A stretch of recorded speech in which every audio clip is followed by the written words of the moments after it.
All right, well, we didn't fare out so well last week on our PGA Tour Fantasy Preview at the Colonial, especially because I had Kevin Na written in my book as one of my picks, and they made a last-minute change. So, lesson learned. I'm just going with the 6 guys that came to my mind first. A really good week at the Memorial, a really strong field, as always, at Jack's Place. Tiger Woods is back. Not going to pick him, might save him from upcoming event. I am going to go with 2 familiar names as my favorites, Justin Rose and Jason Day.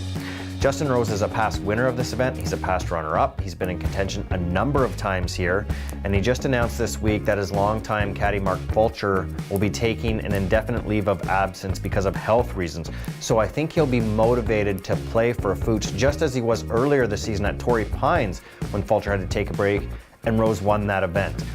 Jason Day, motivated for a different reason. He is a resident of Columbus, Ohio. This is a home game for him, yet he's never really fared all that well at Muirfield Village, even though the course had set up perfect for his game. And he talked about that earlier this week. He said he's really motivated to do well, finally, at Jack's tournament, and he's played well this year with 5 top 5s. Moving down into the next bracket, I'm kind of cheating with Patrick Cantlay because he is one of the betting favorites, and for a good reason. He's got a pair of tied for thirds in his last 2 individual tournaments, and before that, a tie for 9th at the Masters. Plus, he was 4th last year at the Memorial, and he's 4th in strokes gained total. Maybe nobody playing better golf than him who hasn't won this season. Speaking of horses for courses, Kyle Stanley, traditionally a strong striker of the golf ball.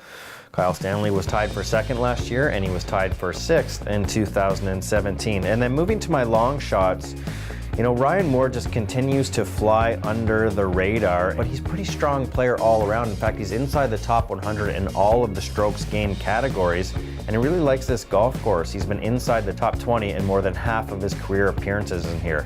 And then a really long shot, and it really shouldn't be, but it is, unfortunately, because Joaquin Niemann has just not had a good season, even though most pegged him to do so after a really strong rookie season in which he earned his card just playing in a small number of events. So showing some signs lately, and perhaps returning to Muirfield Village, where he was a 36-hole leader last year, will be just the tonic he needs to get himself going for the rest of the season. Good luck with your picks this week, and we'll be back next week for a special edition of this fantasy preview when we'll be on site at the RBC Canadian Open.